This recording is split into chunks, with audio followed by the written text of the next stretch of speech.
Doctor, പലപ്പോഴും പ്രായഭേദമന്യേ നമുക്ക് എല്ലാവർക്കും ഉണ്ടാകുന്ന ഒരു പ്രധാനപ്പെട്ട പ്രശ്നമാണ് കൂർക്കം വലി. ഇതൊരു ആരോഗ്യ പ്രശ്നമാണോ എന്നൊരു തിരിച്ചറിവ് പലർക്കും ഇല്ല എന്നുള്ളതാണ് യാഥാർത്ഥ്യം. ശരിക്കും കൂർക്കം വലിയുടെ പിന്നിലെ ആരോഗ്യ പ്രശ്നങ്ങൾ എന്തൊക്കെയാണെന്ന് നമുക്ക് ആദ്യം തന്നെ പറഞ്ഞു തുടങ്ങാം. അത് വളരെ നല്ല ഒരു ചോദ്യമാണ്. കാരണം നമ്മളൊക്കെ പണ്ട് നമ്മൾ കുട്ടികളായിരിക്കും വിചാരിച്ചിരുന്നു അയാൾ നല്ലപോലെ കൂർക്കം വലിച്ചുറങ്ങുന്നുണ്ട്, സുഖവാൻ, ഭാഗ്യവാൻ എന്നൊക്കെയാണ് നമ്മൾ പറഞ്ഞിരുന്നത്. പക്ഷേ പിന്നെയാണ് കഴിഞ്ഞ 10-20 വർഷങ്ങളായിട്ട് നമുക്ക് വന്ന പുതിയ അറിവുകളനുസരിച്ചിട്ട് കൂർക്കം വലി എന്ന് പറയുന്ന ഒരു അനാരോഗ്യത്തിൻ്റെ ലക്ഷണമാണ്. അതൊരു ജീവിതശൈലി രോഗമായിട്ടാണ് നമ്മൾ കാണുന്നത്. പ്രധാനമായും അമിതവണ്ണം, അതാണ് അതിൻ്റെ പ്രധാന കാരണം. ഒരു ജീവിതശൈലി രോഗത്തിൽപ്പെട്ടതാണല്ലോ ഒബേസിറ്റി എന്ന് പറയുന്നത്. അപ്പോൾ അതിൻ്റെ കൂടെ ഈ അമിതവണ്ണമുള്ളവർക്ക് മറ്റ് അസുഖങ്ങളും അതിൻ്റെ കൂടെ പിറപ്പായിട്ട് വരും. മെറ്റബോളിക് സിൻഡ്രോം എന്നൊക്കെ നമ്മൾ പറയുന്ന high blood pressure, sugar, high cholesterol, ഇതെല്ലാം കൂടി വരുന്ന ഇതിൻ്റെ ഭാഗമായിട്ടാണ് സാധാരണഗതിയിൽ ഈ പൊണ്ണത്തടി വന്നിട്ട് കൂർക്കം വലി ഉണ്ടാകുന്നത്.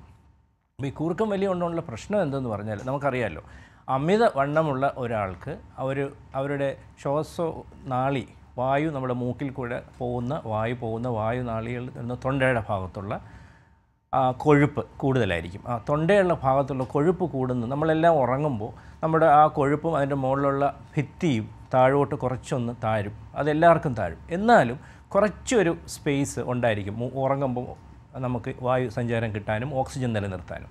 പക്ഷേ ഈ അമിതവണ്ണമുള്ളവർക്കും കഴുത്തിൻ്റെ ഉള്ളിൻ്റെ നമ്മുടെ അണ്ണാക്കിൽ കൂടുതൽ കൊഴുപ്പ് അടിഞ്ഞ് ആ ഭിത്തി വളരെ ചെറുതായിരിക്കും. അപ്പോൾ ഉറങ്ങുമ്പോൾ നമ്മുടെ മസിലൊക്കെ തളരുമ്പോൾ ഈ ഭിത്തി കുറച്ചുകൂടെ താഴെയും കൊഴുപ്പ് അവിടെ ഓൾറെഡി ഉള്ളതുകൊണ്ട് അവിടെ ഒട്ടും സ്പേസ് ഇല്ലാതാവുകയും ചെയ്യും.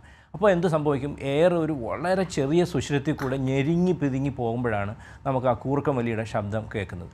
കുറച്ച് കഴിയുമ്പോൾ അത് കുറച്ച് നേരമൊക്കെ അങ്ങനെ നിൽക്കും. അത് കഴിഞ്ഞ് നല്ല ഉറക്കത്തിൻ്റെ അഗാധ തലങ്ങളിലേക്ക് നമ്മൾ പോകുമ്പോൾ ഈ ചെറിയ സുഷിരം പോലും അങ്ങ് അടഞ്ഞു പോകും. അപ്പം എയർ ഇല്ലാത്ത അവസ്ഥയാണ്, രോഗി ശ്വസിക്കാത്ത ഒരവസ്ഥ ഉണ്ടാകും.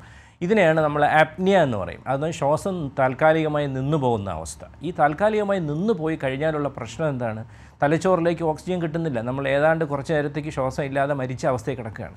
അപ്പോൾ ബ്രെയിൻ പെട്ടെന്ന് സെൻസ് ചെയ്യും ഓക്സിജൻ തലയിലോട്ട് കിട്ടുന്നില്ല. ഉടനെ തന്നെ നമ്മൾ ഉണരാൻ നോക്കും. നമ്മുടെ വയറും ശ്വാസവും ഒക്കെ ഒരുപാട് അമിതമായ രീതിയിൽ ചലിച്ചിട്ട് ഈ സ്പേസിനെ തുറക്കാൻ നോക്കും.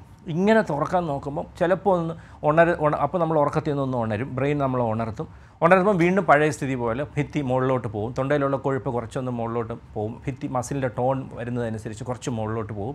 വീണ്ടും ചെറുതായിട്ട് എയർ പോയി തുടങ്ങും. വീണ്ടും അങ്ങ് ഉറങ്ങി തുടങ്ങും.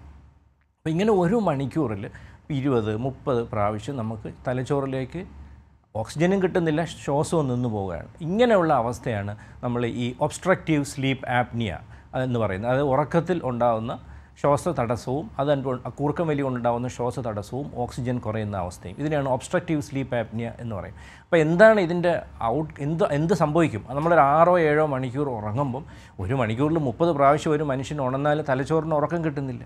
അപ്പോൾ പിറ്റേന്ന് രാവിലെ നമ്മൾ എഴുന്നേറ്റാലും ഒരു ഉറക്കം തൂങ്ങിയിരിക്കും, ഒരു ഫ്രഷ്നെസ്സും തോന്നത്തില്ല, ഭയങ്കര ഇറിറ്റേഷനായിരിക്കും. എവിടെയെങ്കിലും ഒന്ന് കുളിച്ച് രാവിലെ ഒന്ന് നടക്കാൻ പോയിട്ടോ അല്ലെങ്കിൽ ഒന്ന് കുളിച്ച് ഫുഡൊക്കെ കഴിച്ച് എവിടെയെങ്കിലും ഇരുന്ന് ഉറങ്ങി തൂങ്ങിപ്പോവും. ഇതിൻ്റെ പേരാണ് ഡേ ടൈം സ്ലീപ്പ്നെസ്. അമിതമായിട്ട് കുഞ്ഞു ഉറക്കങ്ങൾ, എവിടെയെങ്കിലും ഇരിക്കുമ്പോൾ അങ്ങ് ഉറങ്ങിപ്പോവും. അപ്പോൾ പേപ്പർ വായിച്ചുകൊണ്ടിരിക്കും, കുറച്ച് നേരം വായിക്കും, ഒരു 5 മിനിറ്റ് കഴിക്കും, പിന്നെ നമ്മളിരുന്ന് നോക്കുമ്പോൾ ആളിരുന്ന് ഉറങ്ങുന്നതാണ്. തട്ടി ഉണക്കുമ്പം വീണ്ടും വായിച്ചു തുടങ്ങും. TV കണ്ടുകൊണ്ടിരിക്കുന്നു, കുറച്ച് നേരം TV കണ്ടുകൊണ്ടിരിക്കും, അവിടെ ഇരുന്ന് അങ്ങ് ഉറങ്ങും. അപ്പോൾ ഇങ്ങനെയുള്ള ആൾക്കാരെ നമുക്ക് ഒരുപാട് കാണാം. മീറ്റിങ്ങിലിരിക്കുന്നവർ ഫ്രണ്ടിൽ തന്നെ വന്നിരുന്ന് അങ്ങ് ഉറങ്ങുന്ന കാണാം. അതെന്തുകൊണ്ടാണ്? അവർ രാത്രി ഉറക്കം ഇല്ലാത്തതുകൊണ്ടല്ല, അവർ ഉറങ്ങാൻ ശ്രമിക്കുന്നുണ്ട്. 6-7 മണിക്കൂർ അവർ എൻ്റെ ബെഡിൽ തന്നെ ഉണ്ട്. പക്ഷേ നിരന്തരമായിട്ട് ഈ കൂർക്കം വലി കൊണ്ടുണ്ടാകുന്ന ശ്വാസതടസ്സം കൊണ്ട് തലച്ചോറിലോട്ട് ഓക്സിജൻ പോകാത്ത കാരണം അവർക്ക് ഉറക്കം കിട്ടുന്നേ ഇല്ല. അപ്പോൾ ഈ ഡേ ടൈം സ്ലീപ്പ്നെസ് കൂടെ വരുമ്പോഴാണ് ഇതിനെ നമ്മൾ ഒബ്സ്ട്രക്റ്റീവ് സ്ലീപ്പ് ആപ്നിയ എന്ന് പറയുന്നത്.